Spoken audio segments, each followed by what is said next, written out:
의원을 저희가 지금 특별대담으로 모셨습니다. 어서 오십시오. 예, 아이고, 예, 오랜만입니다. 오랜만입니다. 아니, 그 뭐, 행복하게 뭘. 뭐가. 예. 제목이 굉장히 어려운 제목이라서 제가 도저히 암기가 안 되더라고요. 그래. 조국 얘기하고 있었는데. 예. 예, 조국 얘기 좀 하실래요? 예, 그럼. 지금 상황을 어떻게 보고 계십니까? 저도 사실은 NGO를 정치하기 전에 예. 경남에서 주도했던 네. 경남의 NGO 대부라고 할 정도를 하다 보니까 상당히 제가 산부인과 전문 병원을 하면서 또 굉장한 자기 자신이 엄격해야 된다. 예. 하는 것 때문에 굉장한 스트레스였죠. 산부인과는 예. 또 하루에 26명까지 제가 당직을 하면서 받아봤으니까 그 당시에. 예. 그런데 해외 피를 봐야 되고 산부인과는 또 요새는 순간적으로 또 사고가 날 수가 있는. 요즘은 산부인과 가는 학생들이 거의 없다 그러던데. 없을 분들은 이제 죄송합니다. 어느 과가 더 웃어야 되고 하는 건 아니지만은 생명을 다루는 과가 사실 유능한 의과대학 졸업생들, 똑똑한 하고 성실한 학생들을 해야 되는데 3D 업종. 저희가 할 때만 해도 인기가 있는 과였죠. 그 산부인과 의사 출신이시고. 예. 그랬는데 그 정도로 저희가 저 의대는 어디 나오셨습니까? 부산의대를 나왔습니다. 그럼 지금 그 부전은 그렇죠. 어떻게 보면 부산 의전은 네, 의전은 이제 부산의대가 후위. 예, 그러면 다른 학교보다 이 의전원 관련 데서는 어떻게 생각하십니까? 참 창피합니다. 어떻게 보면 제가 동문회도 간주도 많이 했고, 예. 재경 총동문회, 부산대학 총동문회 회장도 제가 4년간 해서 활성화를 시켜놓은 입장에서 대단히 참 안타깝습니다. 이게 논문이라는 것이 사실은 저도 이제 인제대학에 조교수까지도 해봤고 한데, 제일 제자라는 것은 책임 논문에 완전히 중심이 되고 기획에서부터 실험 모든 것을 더 주도를 해야 되는데 그게 이제 고등학생이 제일 제자가 됐다. 이건 내가 제목을 적어왔습니다. 한번 출산 전후 허혈성 저산소 내병증에서 혈관 내피 산화질소 합성 효소 유전자의 다행성입니다. 저도 산부인과 전문의죠. 조교수, 의과대학 조교수까지 한 사람인데도 모를 정도인데. 그래도 대충 어떤 내용의 연구인지는 아시잖아요. 예. 신생아 혈액에서 DNA를 추출해가지고 PCR이라는 기법을 이용을 해서 허혈성 허혈성이 무슨 뜻이에요? 이제 피가 모자란 피가. 산소 내병증 환자와 정상 환자와의 유전자적 차이를 이제. 내병증은 어떤 증세죠? 그리고 이게 내병증이라는 내병이라는 산소가 부족해서 피 속에 산소가 부족해서 뇌에 병변이 있는 그런 신생아들과 정상아들을 비교 연구해서 유전자적으로 이제 비교한 것인데 굉장히 저도 산부인과 전문의로서 조교수까지 산부인과를 대학에서 한 사람으로서도 쉬운 제목 자체도 만이라도 쉬운 게 아닌데 고등학생으로서 과연 실험에 갔냐 할 능력이 있었는지 그리고 의학 논문을 영작을 했다는 게 이해가 되지 않습니다. 제가 현역 시절에 남아공에 의사 출신 몇 분하고 에이즈 국제학회 이제 국회의원 시절에 남아공에 갔은 적이 있었는데 그때 아마 대사관에서 소개해준 통역 일반 관광 가이드야 얼마든지 이런 건 잘 할 수 있겠죠. 근데 전혀 도움이 되지 않았어요. 의학 용어를 모르니까. 그렇지. 그렇다면 고등학교 2학년이 의학 공부를 한 게 아닌데 그 어떻게 영작을 할 수 있겠습니까? 전혀 불가능한 일이죠. 그래요? 자, 그러면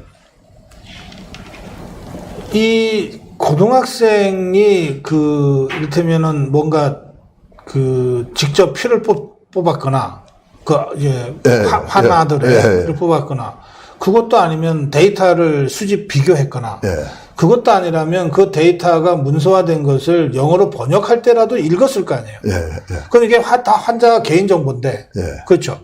이게 그 정식 이제 의료 인력이 아닌 그게 뭐 이를테면 인턴이건 레지던트건 일단 병원에서 근무하는 사람들이면 의료 인력이라고 우리가 간주할 수 있는데 그게 아닌 고등학생이 그런 환자들의 어떤 그 자료나 이런 데이터들을 본다는 게 이게 말이 됩니까? IRB라는 이 논문은 엄격한 그 윤리적 기준에 따라서 아마 시행된 논문입니다. 그리고 정부의 2,500만 원 펀드를 하죠. 이제 지원을 받아서 이루어진 논문이기 때문에 더더욱 또 문제가 심각하다고 할 수가 있고 문제는 이게 91명의 신생아를 대상으로 했습니다. 그중에 하나는 37명, 정상화는 또 뭐. 신생아의 피 채취가 굉장히 어렵습니다. 제가 하루 저는 못합니다.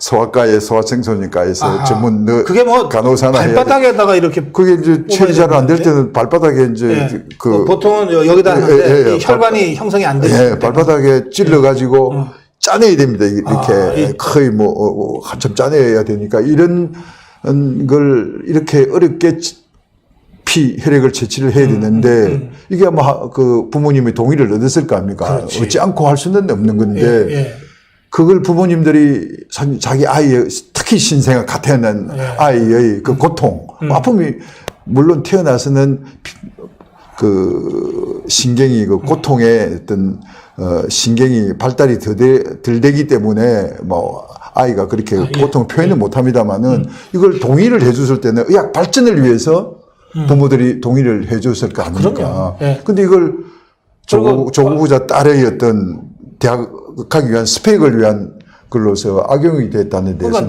부모들이 심정이 어떻겠습니까? 화나 부모님들은 정말 이 신락 같은 뭐라도 잡을 수 있나 이런 또 기대와 이런 것들을 가지고 하지 않았겠어요? 네, 그렇습니다. 그러니까 저는 뭐 다 떠나서 조국이 그 환자 그 화나들의 부모한테는 무릎 꿇고 정말 석고대죄를 해도 시원찮다고 생각해요. 그 부모님 마음을 남는 생각이 어디서 얼굴 쳐들고 다니면서 나는 법은 위반한 거 아니다 그러고 우리 애가 무슨 저 부정입항한 건 아니라고 그러고 어떻게 그럴 수가 있습니까? 그런 소리를 하고 다닙니까?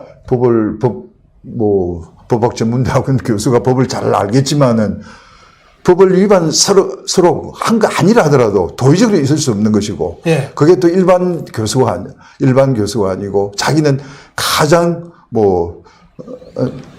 공정하고 정의롭고 그 기회는 균등해야 된다고 이제 말과 그 행동이 일치하지 않은 그렇기 때문에 아마 우리 젊은이들이나 학부모들이 큰 실망을 하고 있다고. 그다음에 제일 저자를 올린 그 단국대 교수라는 사람 있잖아요. 이 사람 계속 인터뷰를 하고 있는데 정말 들을수록 황당해요. 이게 뭐냐면 자기 원래 이 굉장히 그 수준 높은 논문이라서 외국 학회지에 제출하려고 그랬는데 그리고 이게 뭐 조국 딸한테 도움이 될지 몰라서 하려고 그랬는데 무슨 국내 학회지에 등재하게 됐다. 막 그런 얘기를 막 한단 말이에요. 그리고 자기가 가장 큰 피해자라고 하지 않습니까? 그러니까 이 사람 제정신입니까? 예? 지금 그 의사의 그 윤리위원회에 해부된 것 같은데 아마 엄격한 심사를 해서 제재가 있어야 된다고 생각합니다. 의사가 지금 10만 명쯤 되는 걸로 알고 있는데 10만 명이 넘을 겁니다. 지금은. 그 중에 이런 사람이 혹시 더 있습니까? 저도 이해가 가지 않습니다.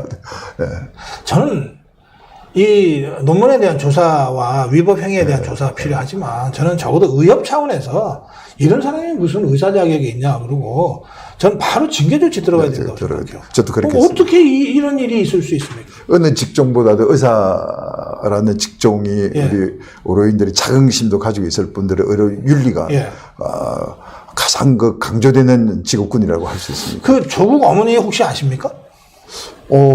부산대학교 간호학과를 나왔다고.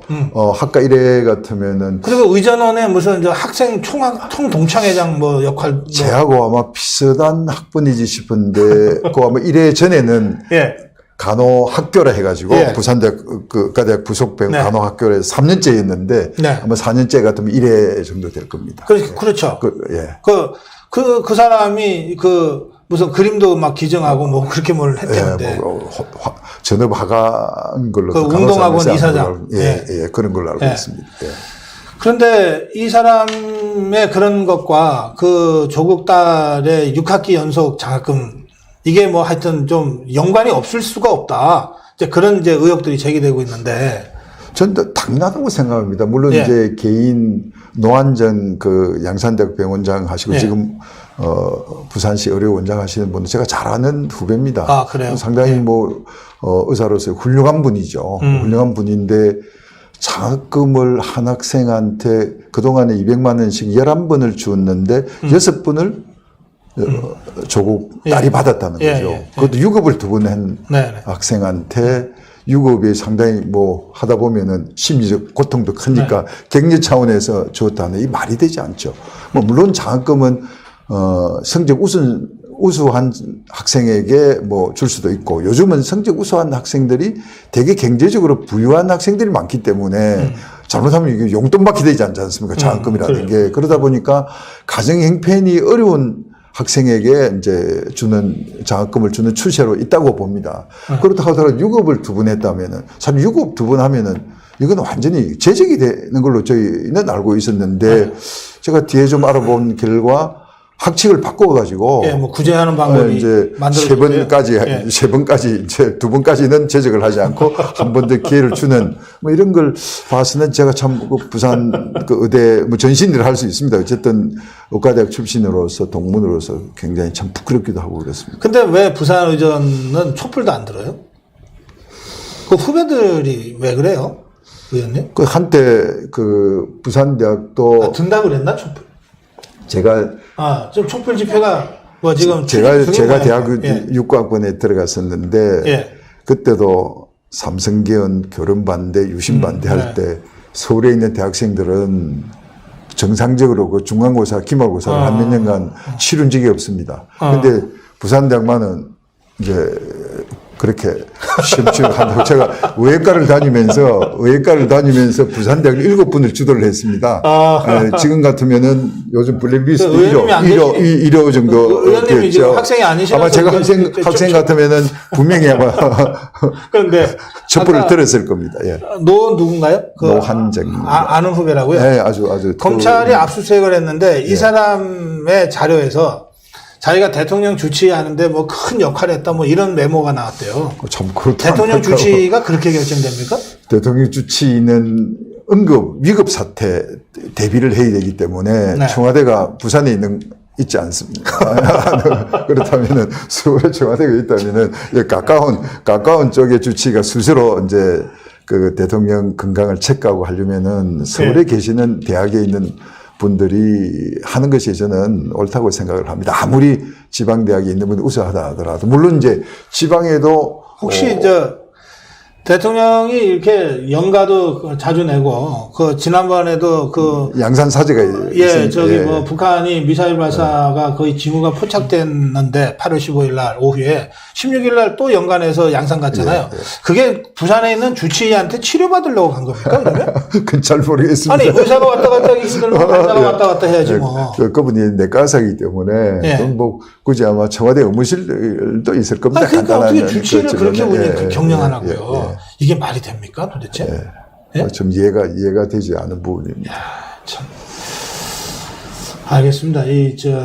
조국 얘기를 하려고 우리 의원님을 모신 건 아닌데, 마침 여기 의사 출신이시고, 또 부산대, 지금 부산의전원 출신이시고, 그래서 제가 그냥 이것저것 막 좀 여쭤봤습니다. 안타깝습니다. 아이고, 참. 참, 우리 안홍준 의원님은 이른바 원조 친박 중에 한 분이세요. 원조 친박 중에 한 분이세요. 지금 저도 책임이 있어 참 안타깝습니다. 원조 친박이라고 할 때는 박근혜 대통령이 98년에 이제 정치권에 들어와서 국회의원을 했는데 그 이후에 1년의 과정을 통해서 이제 세력들이 모이는데 비교적 초기에 이 박근혜 대통령과 함께 정치적 동지 관계가 된 사람들 이렇게 이제 부르게 되는 거죠. 제가 우리 안홍준 의원님을 뵌 것도 2012년 대선이 한참 진행될 때였던 것 같습니다. 예, 그때 정말 열심히 뛰어다니시더라고요. 지금 박근혜 대통령이 좌파들의 공격을 받아서 억울하게 끌려내려고 지금 감옥에 가 있습니다. 그럼 심정이 어떠십니까? 굉장히 안타깝죠. 예. 저는 2007년도에 친이 친박할 때 경남 초선으로서 경남 네. 선대위원장을 했습니다. 네. 경남의 영남 5개 시도의 친박의 그 선대위원장 중에 제가 초선으로서 유일했습니다. 20% 저있다가 3% 이겼습니다. 제가 이제 저는 시민운동부터 그 산부인과 의사로서 지역에서 많은 활동을 하다가 이당 저당에서 사실은 그 근유가 있어서 제가 2004년도 쉽게 정치를 하게 되었는데 지역 기반이 경남 전역으로 제가 있었기 때문에 그 제 역량을 한번 충분히 발휘할 수가 있어서 박근혜 그 당시 대표님께 절대적 이제 신뢰를 받게 되었습니다. 근데 참 마음이 많이 안타깝습니다, 대표님. 그 이제 많은 분들이 이제 지금 박근혜 대통령이 그 지금 이 감옥에 가 있는 상황 자체를 인정할 수 없고, 그리고 또 생각하면 지금도 눈물이 난다는 분들이 많으세요. 근데 그 중에서도 특히 이제 그 건강 문제를 걱정하는 분들이 많습니다. 그렇습니다. 그러니까 대통령을 할 때나 대통령이 되기 전에 정치를 할 때도 이렇게 건강이 썩 그렇게 좋았던 건 아니다. 뭐 이런 얘기들이 자꾸 들리는데 실제로 어떻습니까? 근데 그 유세 과정이 굉장히 힘들지 않습니까? 하루에 뭐 10시간 이상을 다녀야 되고 여러 곳을 이제 다니다면은 아마 젊은 그 청년들도 사실은 그 뭐 한 일주일 이상 하면은 피로가 쌓이고 건강에 문제도 될 수가 있는데 박근혜 대표 시절 보면은 저녁에 늦게 보면 피곤한 모습이 그 보입니다. 느끼는데 아침에 일찍 일어나셔서 요가 같은 걸 한 시간 가까이 하고 나면 아침 일어나면 또 끝난 워낙 정신력이 강해서 굉장히 아주 강해서 굉장히 그걸로 버티는데 아마 그래서 지금도 한 2년 반 정도 이상을 지금 감옥에 계시면서 참 견디기가 힘드실 겁니다. 하루하루가.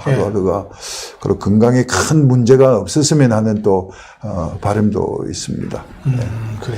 근데 아주 뭐 체중이 10kg 이상 줄고 뭐 이런 거는 아닌 것으로 제가 간접적으로 듣고 있어서 그나마 조금은 마음이 놓이는 부분도 있습니다. 알겠습니다. 네, 좀 전에 그 확인이 됐는데 부산의전원이 오늘 촛불 든다고요? 부산대학교입니까? 부산의전원입니까? 부산대학교 학생들이 오늘 몇 시입니까? 6시에 부산대학교 교정에서 넉넉할터 부산대 본교는 저 동네 그 명륜동 쪽에 있고 의과대학은 저 안미동 쪽에 한참 떨어져 있습니다. 어쨌든 오늘 부산대학교 학생들이 총학생회가 촛불을 든답니다. 조국 사퇴를 요구하는 촛불을 들겠죠. 당연히 사퇴를. 또 이 부정 학사 관리 의혹과 관련된 학교 측의 진상 규명을 요구하는 그런 걸 들 거고, 혹시 모르겠습니다. 지금 이 부산의전원의 뭐 누구 교수라든지 이런 사람들이 지금 압수수색 대상이 돼버렸잖아요. 그러니까 이 부분과 관련된 학생들의 또 요구가 나올지도 모르겠습니다. 좀 지켜보겠습니다. 그 조국 후보자의 딸이 백리학 학회에서 논문 게시를 했는데 백리학 학점을 C+를 받았더라고요. 그렇게 이해가 안 되는 부분이죠. 백리학에서는 A+를 받아야죠. 고등학교 때 그런 논문을 작성할 정도였다면은. 지금 그 청문회 준비기획단인가? 거긴지 뭐 더불어민주당인지에서 청문회 대책이라고 하는 문건이 지금 돌았는데 그게 어쨌든 이제 유출이 됐어요. 거기 보면 지금 말씀하신 병리학회 그 관련해서 대한민국 병리학회는 수준이 낮아서 논문 인용률도 뭐 이렇게 최하이고 그래서 그거 별거 아니다라고 답변하면 된다. 이렇게 지금 나와 있어요. 그러니까 병리학회가 성명 냈어요. 병리학회는 어떤 곳입니까? 사실은 그 의과대학을 저희는 의예과 2년을 하고 본과 4년 중에 이제 1학년 때 백리학, 해부학, 뭐 생리학 이런 그 기초의학을 하는데 저희 때도 백리학이 가장 기초의학 중에 어려운 학문이었고. 그 병리학이 뭐 하는 데예요? 그 모든 병의 원인 우리 그 조직 검사 같은 것도 하지 않습니까? 이것도 이제 그건 해부백리가 아니고 근데 임상백리 모든 검사들 있고 조직 검사는 해부백리입니다. 이래서 모든 병의 원인 뭐 이런 걸 기전 이런 것부터 이제 다 그러니까 가장 기본이 되는 거네. 그리고 그게 뭐 병리학이라는 우리 신체 머리 끝에 발끝까지입니다. 전 장기에 전과에 해당되는 겁니다. 그럼 그래서 병리학의 굉장히 어려운 수준이 낮다는 것은 그래요. 의료 수준이 낮다는 거랑 똑같은 거네. 야, 무슨 그런 방발을 하냐. 그리고 지금 병리학에서 낙제를 유급을 가장 많이 합니다. 그만큼 엄격하구나. 네, 그리고 의과대 공부가 힘든 것이 본과 1학년이 가장 힘든데 저희 때 한 학점짜리 한 학점짜리라도 유급이 되어버리면은 24학점 신청을 하고 23학점은 A학점이 나왔다 하더라도 2학기 이를 그래요? 못 갑니다. 관악이 하나라도 있으면? 하나로 있으면 2학기를 그 등록을 할 수가 없습니다. 그러고 완전히 6개월 쉬어야 됩니다. 야, 의대는 다른 대학하고도 다르구나. 그 학사관리 자체가. 그 다음에 해에 23학점짜리가 A학점이라 하더라도 다 이거는 소멸이 됩니다. 다시 시작을 다시 시작해야 돼요. 다시 시작을 24학점 다시 시작을 해야 되니까 1년 후배하고 같이 공부를 하는데 한 번 유급하게 되면 다시 유급할 가능성이 크죠. 한 학점짜리 나머지 2학점, 3학점 하나만 수료할 것 같으면 쉽게 할 수 있는데 다시 전 그게 학점 다시 해야 됩니다. 생명을 다루는 학문이라 그런 거죠. 그래서 본과 1학년이 굉장히 의과대 공부 중에도 가장 힘든, 그 중에서 병리학이 가장 제가 공부하기 힘든 과목이었습니다. 제가 앞으로 의사들 보면 존경하겠습니다. 아니, 그 정도 훈련과 과정을 거쳐야 뭐가 의사라고 대중 앞에 서는 거잖아요. 그래서 저희도 80명 입학해서 6년 만에 졸업은 한 반 정도밖에 안 되죠. 50명이 채 못 합니다. 6년의 정상 졸업이 그래서. 그 의학 학문 중에 가장 기초에 해당되는 병리학. 그 병리학회가 이게 수준이 낮으니까 대충 해도 된다. 고등학교생이 충분히 논문 제출할 정도의 학회 수준이다라고 청문회 답변을 코치를 한 거예요. 그 문건에서. 가장 의과대 학생이 물으면 가장 무서운 교수가 병리학 교수입니다. 교수님입니다. 병리학회가 데모할 수밖에 없네. 상황이 이 정도 되면. 야, 참. 하여튼 알겠습니다. 아까 박근혜 대통령 건강 문제까지 잠깐 짧게 짚어주셨는데 사실 워낙 강인한 정신력의 소유자니까 그때도 버텼고 지금도 버티고 있다 이렇게 생각합니다만 어쨌든 하루라도 빨리 구출해야죠. 당연합니다. 참 안타깝습니다. 이제 총선 앞두고 이제 두 가지 의견들이 있습니다. 하나는 탄핵과 관련된 시시비비를 정확하게 가려야 된다. 이게 좌파들이 외부에서 공격해서 무너진 거라면 다들 공동의 책임이다 이러고 넘어갈 수 있지만 좌파들의 공격보다는 내부의 반란과 배신 때문에 이게 스스로 무너지지 않았냐. 그 배신자들을 그냥 놔두고 어떻게 앞으로 나간다는 얘기냐. 이를테면은 박지원이가 대놓고 얘기하지 않느냐. 김무성이한테 20명만 확보하라 그랬더니 그거 갖고 되겠습니까? 40명. 그리고 이제 60명 됐습니다. 이래서 표결로 갔다. 이 박지원이가 대놓고 지금 인터뷰에서 이렇게 얘기하고 있으면 그럼 그 김무성이를 어떻게 계속 자유우파 일원이다 그러고 같이 갈 수 있느냐. 이런 주장이 한쪽에 있습니다. 또 한쪽에는 그럼에도 불구하고 총선 대선 이기려면 다 함께 할 수밖에 없다. 그 하는 대통합론이 있습니다. 의원님 어떠세요? 이론적으로는 후자 대통합론이 일반 국민들도 당원들도 많이 공감을 할래 생각하는데 현실적으로 저는 불가능하다고 생각합니다.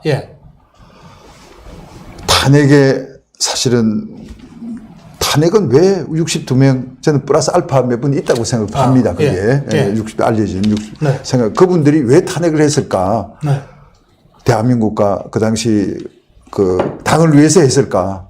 저는 그렇게 생각하지 않고 촛불민심, 잘못된 가짜 뉴스에 자기들 살라고 굴복한 거지. 비겁. 자기들 살라고 탄핵 찬성하고 자기들이 뽑고 당선시킨 대통령을 탄핵을 했다면 사실 말씀하신 대로 아까 배신자라고 할 수 있지 않습니까? 배신자들.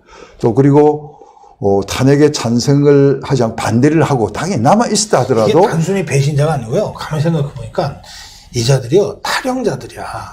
도망병. 무서우니까 그냥 도망가버린 거야. 탈영하고 그리고 배신하고 자기 살려고 하는 저쪽 진영에 가고서 막 그냥 밀고 하고 뺏기 들고 간 거죠. 그다음에 시집 뚝다가 쑥 들어와 있어 다시요. 그냥 저쪽에 있으면 간단한데. 그리고 안에 남아있는 분들도 좀 반성을 해야 된다고 생각합니다. 그렇죠. 어쨌든 집권 여당의 국회의원으로서 어쨌든 직간접적으로 박근혜 대통령 때문에 당선이 된 공천을 받은 사람들이 많이 뭐 대부분이 다 뭐 그런 인연이라 본다면은 공천도 그렇지만은 선거에 뭐 특히 수도권에 뭐 몇 프로 뭐 몇천 표 몇백 표로서 당선된 사람들은 박근혜 대통령 덕분에 당선됐다고 봐야 될 거 아닙니까? 그렇습니다. 그런 입장에서 권력을 누렸던 층에서 누구 한 사람도 탄핵의 절차상에 잘못했다. 6일 만에 국회에서 의결하는 게 어디 있습니까? 그 탄핵에 의한 국회 그 자료가 제가 뭐 12년 국회의원 한 뭐 경험을 보면은 그 많은 자료였을 건데 그걸 다 읽어본 사람이 300명 국회의원 중에 10명은 되었겠습니까? 전 10명도 안 됐다 봅니다. 읽어본 사람. 그런 식으로 권력을 누렸던 층도 누가 하나 절차상의 잘못이라든지 탄핵을 해서는 안 되는데 우리가 뽑은 대통령을 왜 우리가 죽어도 같이 죽고 살아도 같이 살아야지 하는 정신을 가지고 한 사람이 아무도 없었다. 언론에 뭐 말을 한 사람도 없었고 언론에 화면도 비치지 않고 그래서 숨어 있었고 입 다물고 있었다. 저는 비겁자라고 봅니다. 물론 정도 문제는 차이가 이제 권력을 얼마나 누리냐짜리 있지만은 그런 분들도 일정 부분 핵심에 있는 부분은 저는 책임을 져야 된다고 생각합니다. 하나가 되려면은 통합이 돼야 된다는 이야기는 저는 전적으로 그렇지 않으면은 내년 총선에서 실패하면은 대한민국도 다음 대선도 끝나고 대한민국은 저는 망한다는 생각을 하고 있기 때문에 통합은 해야 되는데 통합의 전제는 필요하다. 그게 저는 한 세 부류에서 핵심적인 분들은 좀 배제가 돼야 되겠다. 스스로 자기들 정계 은퇴를 하든지 다음 정도 총선에는 불출마를 해줘야 되겠다는 생각을 하는데 제가 한 부류를 말씀드리면은 권력을 누렸던 층 있지 않습니까?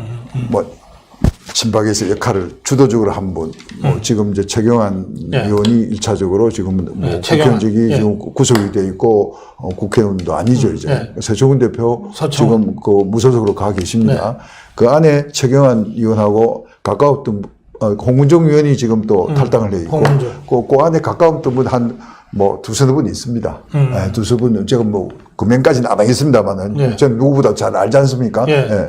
그리고 그 사람들이 먼저 내려놔. 그분들이 불출마 선언을 하든지 하고 내려놔야 된다. 그리고 그러면 탄핵에 앞장섰던 분. 그러면 최경환 그러니까 지금 이미 법적으로 자격을 상실했다 이런 걸 따지지 말고 그냥 최경환, 서청원, 최경환, 홍문정 또 그와 유사한 남아있는 핵심적인 두세 분은 두세 사람은 있다고 봅니다. 제가 스스로 내려놔야 된다. 먼저. 먼저 그게 제 1부류. 먼저 내려놔야 어쨌든 박근혜 대통령을 지지했던 분 중에 어쨌든 박근혜 대통령 최순실 때문에 실망해서 떠난 층이 있지 않습니까? 그 이분이 함께 할 수 있는 명분을 주는 겁니다.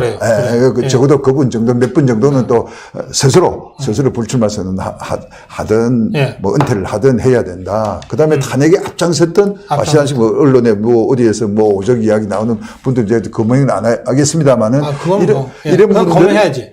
아니 서청원, 최경환, 홍문정도 검증했어요. 제가 검증했어요. 김무성, 유승민.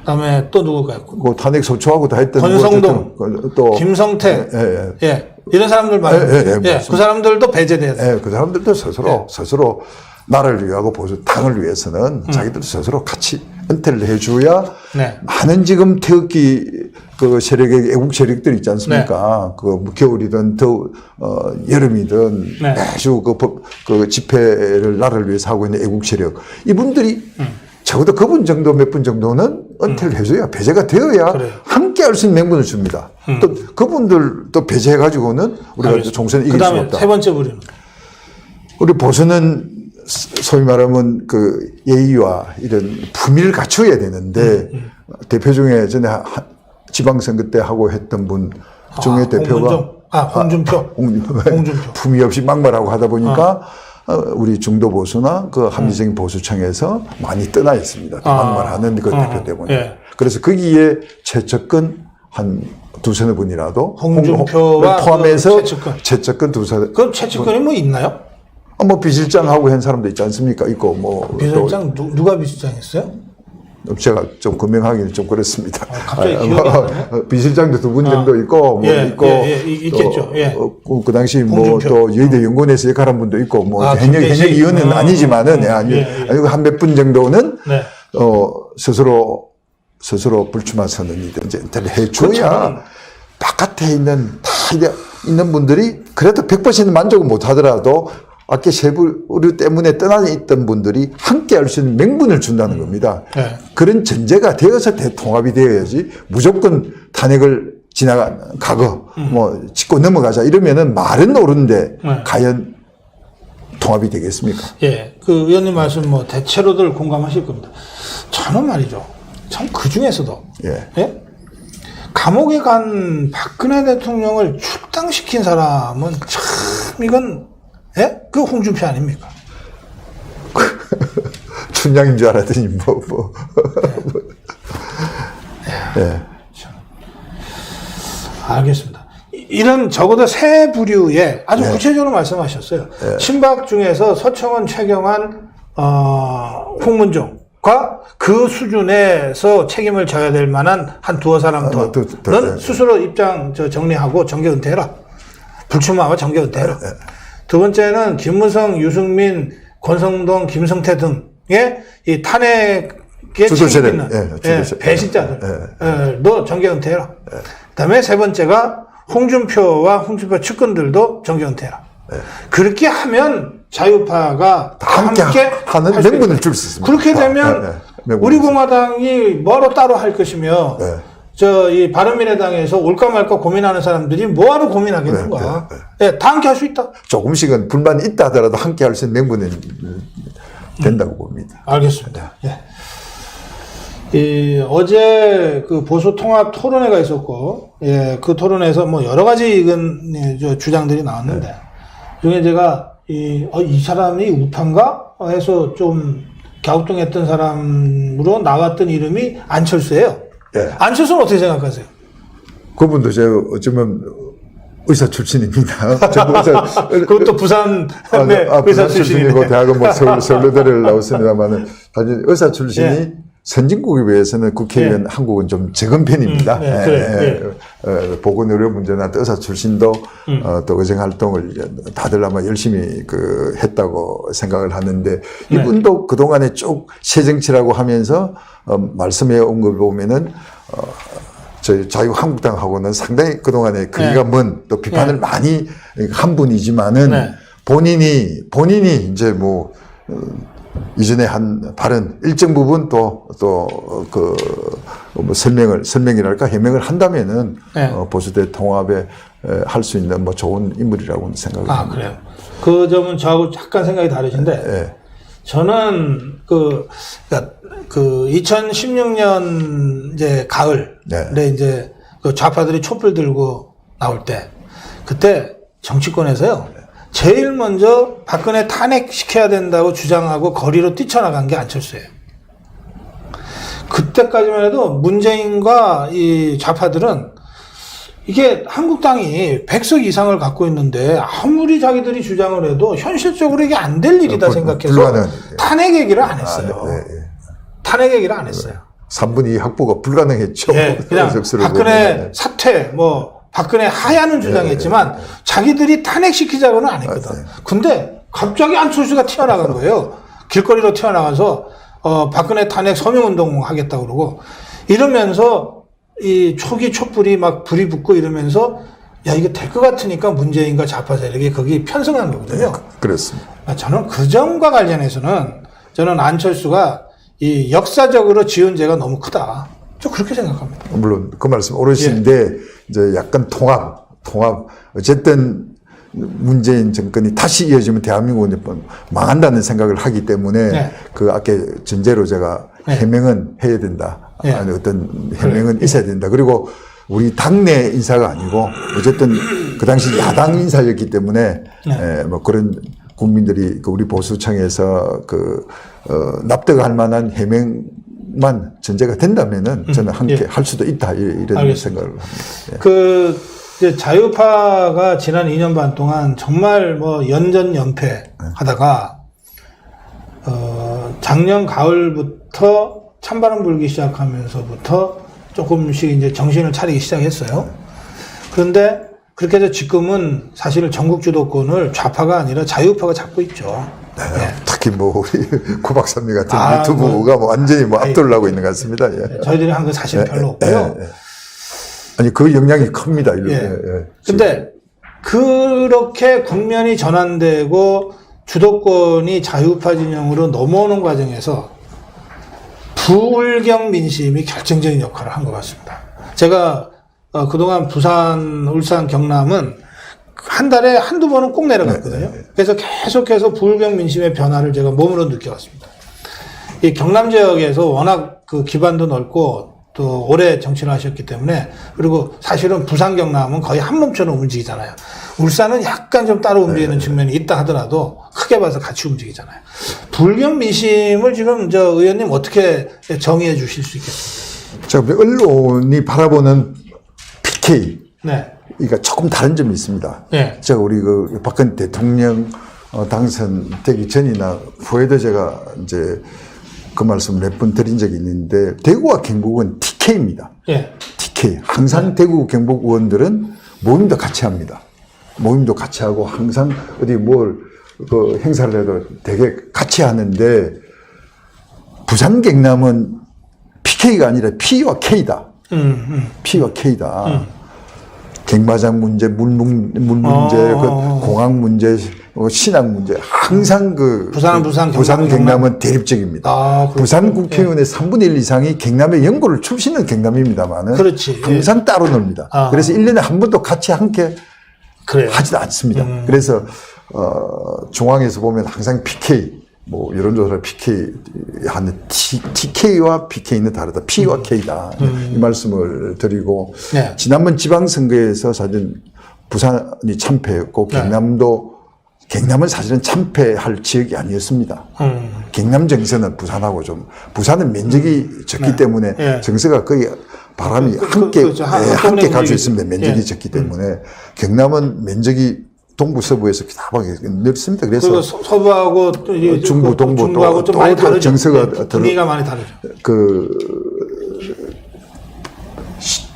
군 시단위 중에서도 구창원, 이전에 창원 아시다시피 구창원, 양산, 김해, 거제 정도가 지금 여건이 좀 강한 지역이고, 진주부터 해서 통영, 사천, 밀양, 이 지역은 보수가 강합니다. 그리고 십계구는 지난번 지방선거도 보수가 강했어요. 그러니까 지난번 도지사 공천과 창원시장 공천이 잘못됨으로 해서 저는 다른 그 지역의 뭐 시의 시장 몇천 표 실패한 경우가 있었다. 도지사 후보가 김태호였지 않습니까? 김태호 공천 잘못했다? 그건 이제 중앙에서 보는 거하고, 제가 저는 경남에서 시민운동가 생활하면서 지역 기반이 경남이었기 때문에 뭐 중앙에서 성공해서 지역의 국회의원 생활을 한 사람이 누구보다도 지역을 잘 아는 사람이죠, 경남을. 아니, 저도 김태호가 이제 공천을 받고 그 김경수랑 이제 싸움 선거를 할 때 굉장히 실망했어요. 뭐냐면 그때 김경수는 드루킹 사건에 연루되어서 중앙에서는 연일 드루킹을 중심으로 전선이 쳐져 있었던 때예요. 그런데 김태호는 드루킹의 듣자도 얘기를 안 하더라고, 선거를 하면서. 이유가 있다서. 네? 그러면서 그 여러 광역 단위에서 이제 선거가 벌어지는데 무슨 이유에서인지 당시 관훈클럽이 가장 먼저 경남의 이 두 후보를 불러서 토론을 시켰어요. 했습니다. 그래서 자, 그러면 이게 굉장히 상징적인 거잖아요. 더구나 좌파 입장에서는 김경수는 황태자니까. 그러면 여기서는 김태호가 자유파의 여망을 받아서 드루킹 사건으로 김경수를 아주 박살을 내야 된다. 박살내야죠. 좋은 기회. 다들 그렇게 기대하고 있을 테니까요. 실제 토론에 김태호의 입에서 드루킹이라는 단어가 한 번도 안 나왔어. 어떻게 그런 토론을 할 수 있냐 말이에요. 저는 왜 그랬을까 하는 거. 왜 그런 것 같습니까? 아시면 좀 설명 좀 해주세요. 여기서 설명은 제가 못하겠습니다. 예, 나중에 아니, 그러니까, 어쨌든, 이게 자유파의 대표 선수는 나갔는데, 자유파가 그때 드루킹 갖고 싸움을 하고 있었는데, 대표 선수로 나간 사람이 드루킹도 얘기를 안 하고 어떻게 토론을 할 수 있냐 말이에요. 야, 그거 정말 좀 놀랐습니다. 저도 봤습니다. 기억나시죠? 근데 사실은 제 이야기라서 좀 민망합니다만은, 경남은 넓기 때문에 제가 외교통일위원장을 하고 3선을 해도 네. 마산 지역을 벗어나면은 제가 뭐 NGO를 하고 뭐 많은 경남 전역에 조직을 많이 했지만은 그분들 해봐야 뭐 이 숫자로 보면 0.1%도 안 되지 않습니까? 그 정치에 관심 없는 분이 이름도 모릅니다. 이름도 모르는데 한 1년 이상을 제가 열심히 하고 김영선 전에 뭐 우리 당의 대표도 좀 하신 분하고 하영재라는 뭐 세 분이 예비후보하고 열심히 해서 공천 신청, 서류 심사 면접까지 끝났습니다. 꼭 하영재 후보만 예비 후보만 해도 행위고시하고 군수 진주부시장, 산림청장, 농수산부, 식품부 차관, 또 각종 뭐 경력으로 김태우 얘기하는데 말씀을 안 훌륭한 하시니까 분이었죠. 그럼 왜 나오셨냐고 지금 문자가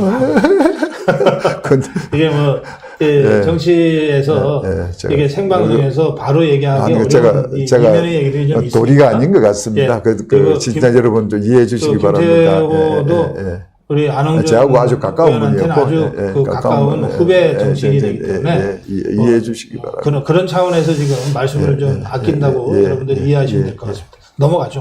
아, 참 그때 생각나면 지금도 막 화가 나요.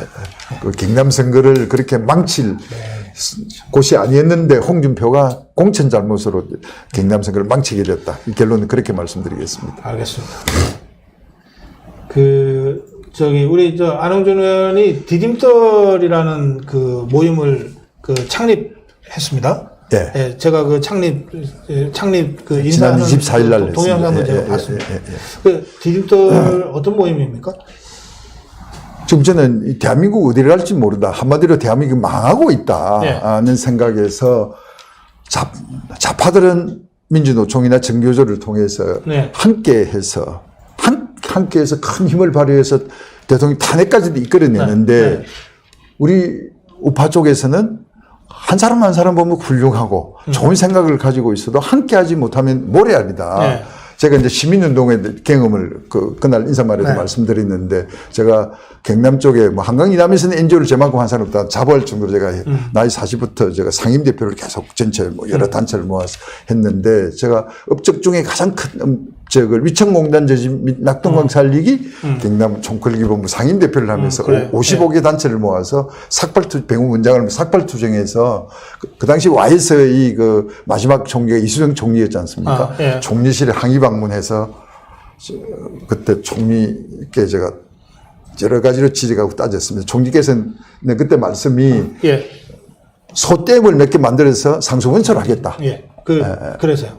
그걸 제가 조목조목 불가하다는 이야기를 했습니다. 낙동강을 포기하게 되면은 다음 노음용수, 고음용수도 안 됐을 때 그 재앙을 어떻게 하시겠냐 하고 수질기획단 단장 1급이 구성돼서 수조 원이 낙동강에 하수종말 처리장 등 예산이 투입돼서 BOD가 3, 4급수가 2, 3급수로 개선되는 역할까지 해서 울산까지 800만 시민이 안홍준 덕에 좋은 원수로 지금 상수 원수로 사용을 하고 있다. 이제 이걸 예를 들면서 그 몇백 명, 몇천 명이 모이니까 자, 시민단체가 무슨 힘이 있나 그런 큰 일도 막아내듯이 이제 우리 보수 우파도 함께 하자.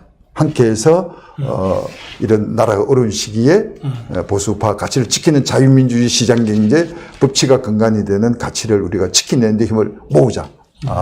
해서 창립을 하게.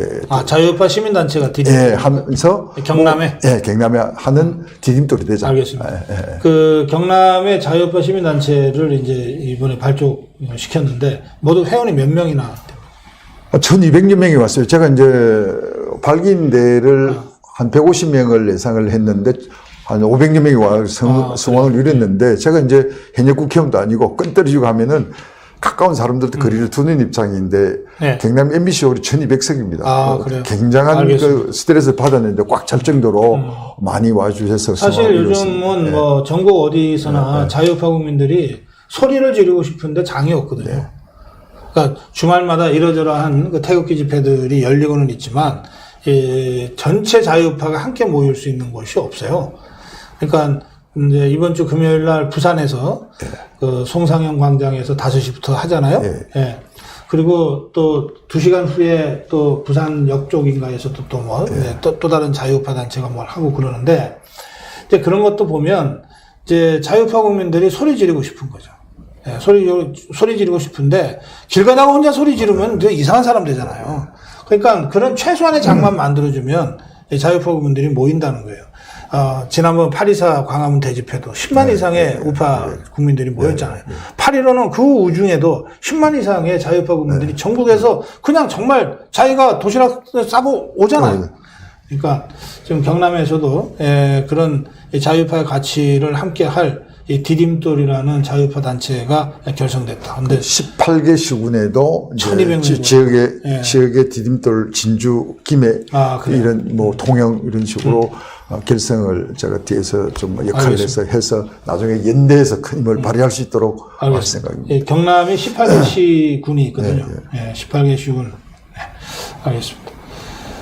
아까 저기 질문 중에 말이에요. 안철수가 어떤 의사입니까? 질문이 있었는데, 혹시 아세요?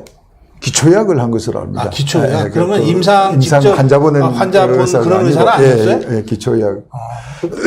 피를 겁내는 사람인가? 아니, 그런 사람 있잖아요. 피 보면은. 그래서 의사 못한 사람도 있던데. 어쨌든, 이 사람은 직접 환자를 치료한 적은 없는.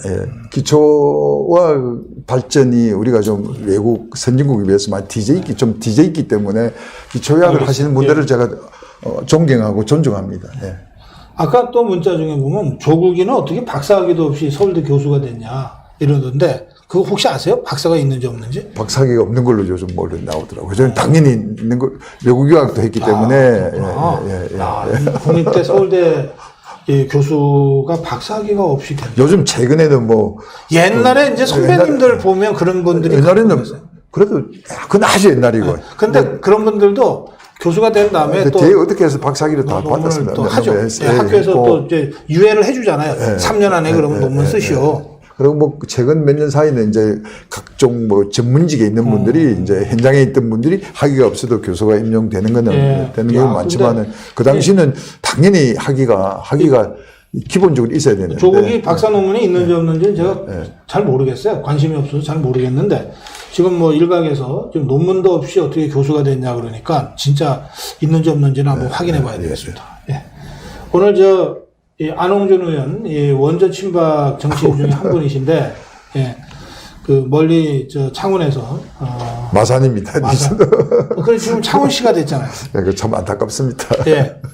지금 옛날에 마산, 진해, 창원으로 불려졌던 이 세 도시가 합쳐져서 지금 창원시가 됐잖아요. 근데 이제 창원에 마산구라 그럽니까 그러면? 마산 해운구 합포구. 그것도 제가 구 명칭이 길지만은 마산을 넣어야 마산의 정체성이 그래도 일정 부분 살아남는다고 해서 넣었습니다. 마산 해운구, 마산 합포구입니다. 그래요. 마산 해운구, 마산 합포구.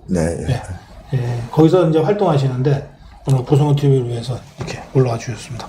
말씀 잘 들었습니다. 고맙습니다. 감사합니다.